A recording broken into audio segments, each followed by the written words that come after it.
This is Paris. Well, not that Paris. This is Paris.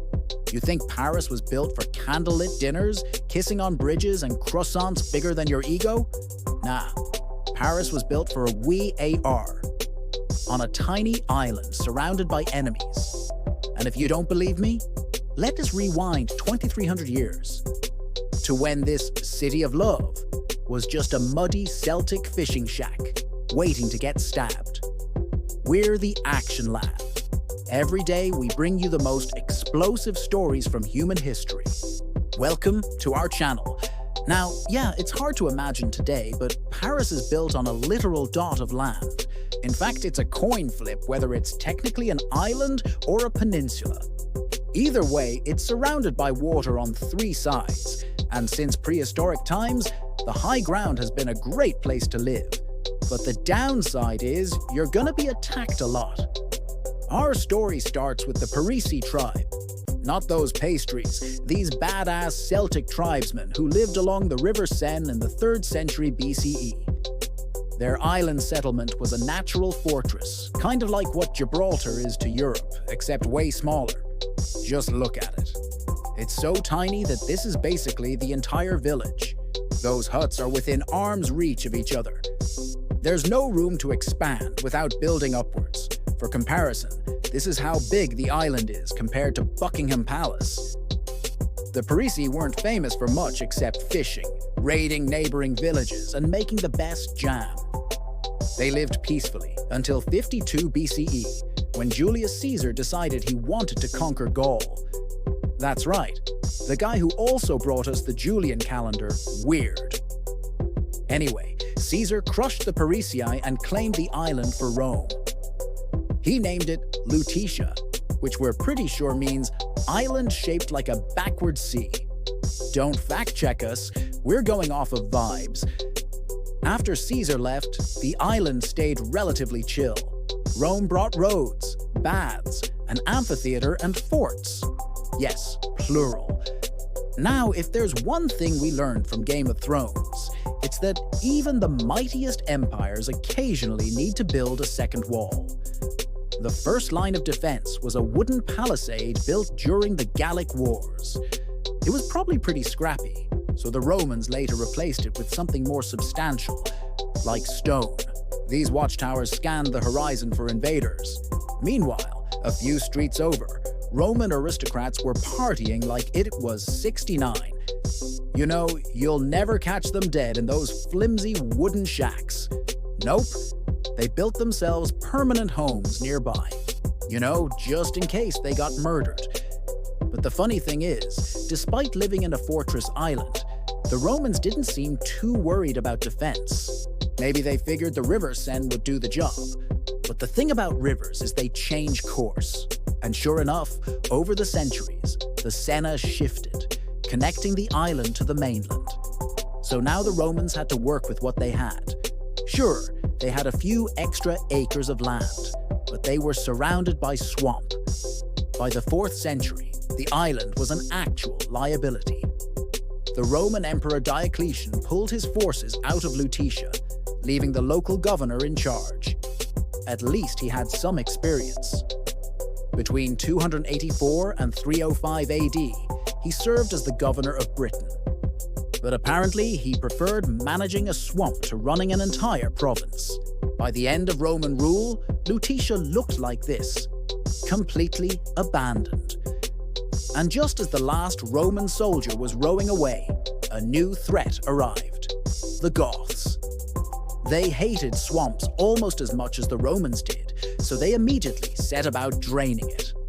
Lucky for them, a Gothic king named Childeric the Wine had invented the world's first industrial pump. Okay, not really. It was probably just a water pump. But still, under his reign, the swamp was gone, replaced by workshops and farmlands. Childeric felt so accomplished that he designated the island the capital of the Salian Franks. For a while, life was good, but then the Vikings showed up. By the 860s, they were sailing up the Seine like it was prime delivery. But they weren't ordering falafel, they were looking for loot. Naturally, the Frisians put up a fight. but they were hopelessly outnumbered. Not even the River Seine could save them. The Vikings built their own docks on the island, but being the considerate bastards they were, they only pillaged for a few days before heading back out to sea. In 861, the Frankish king Charles the Bald reclaimed the island, but he couldn't stop the writing on the wall. His successor would be Louis the German. His successor would be Charles the Simple, and after him, Hugh Capet would take the throne. In 987, Hugh founded the Capetian dynasty, which ruled France for 300 years. But their power base was shaky to say the least. The island was stuck in the middle of a civil war. By the 10th century, European royals could barely hold on to their royal trousers, let alone an entire kingdom. So the island needed a strong man, someone with guts. Enter Bishop Goslin, a holy terror. When he took charge of the island, it was a mosquito-infested swamp once again. But Goslin turned it into a fortress. His plan was simple. Build a thick stone wall around the island, add a couple of towers, fill the moats with boiling oil, and just hope the bishop prayed fast. Fast forward to the year 997, thousands of Norse raiders led by the legendary Eric Bloodaxe had just disembarked on the island. They killed the bishop's men, destroyed his crops, and set fire to the suburbs. But when they reached the main gates, they met their match. An old man hurling holy water at their faces. And thus began the Siege of Paris. The Norse fleet was enormous. Eric Bloodaxe had brought more than 100 ships, each one packed with elite warriors. Meanwhile, defending the island were fewer than 2,000 soldiers, mostly untrained volunteers. To make matters worse, they ran out of food pretty quickly, and to make matters even worse than that, their wells ran dry. But somehow, they held out for 15 whole days. As the story goes, Bishop Goslin personally led the defense, fighting alongside his men. One night, he saw enemy soldiers attempting to fill the moat. He rang the alarm, then led a counterattack, killing Eric Bloodaxe's son. Victory turned the tide. The next day, Eric Bloodaxe fled, along with his tail between his legs. So how did a ragtag band of farmers defeat an elite Viking army? Well, partly it was the island. The Vikings couldn't breach the walls. Their cavalry was useless in such a cramped space, and there were only so many ways to cross the moat. Plus, the defenders had a serious morale boost.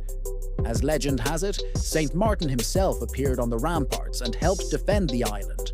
Also, Vikings hate swamps, and this place was basically a swamp.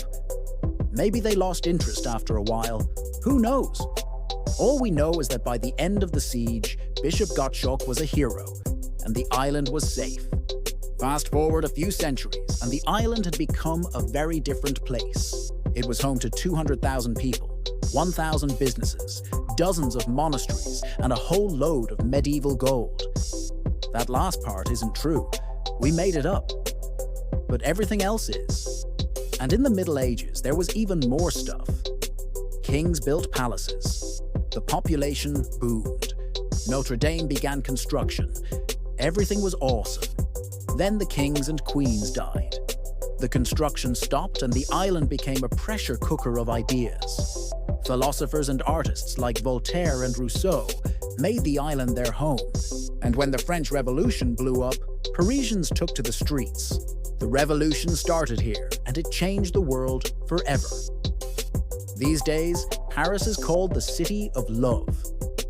But it wasn't always that way. The name comes from the Romantic poets of the 18th and 19th centuries. They loved the island and its beauty, its art, its bohemian spirit. And they tried to bottle that feeling and sell it to the world. Painters flocked to Montmartre. Lovers crowded the bridges. And soon everyone was taking pictures of their own feet. So how did a battle-scarred fortress island become the most romantic place in the world? Well, it's the ultimate irony. Throughout history, Parisians have fought tooth and nail to protect their way of life. They defied armies and built barricades. They defended their homes, their families, their freedom. And what did they get for it? Candlelight. Here's the thing, though. If you look around town, you can still see traces of that old spirit, a stubbornness, an unyielding passion that will either move you or break your heart. And maybe that's why love thrives in Paris. Because nothing survives in Paris unless it's fierce. Thanks for watching. If you want to learn more about medieval sieges, go watch our series, The Siege of Orleans.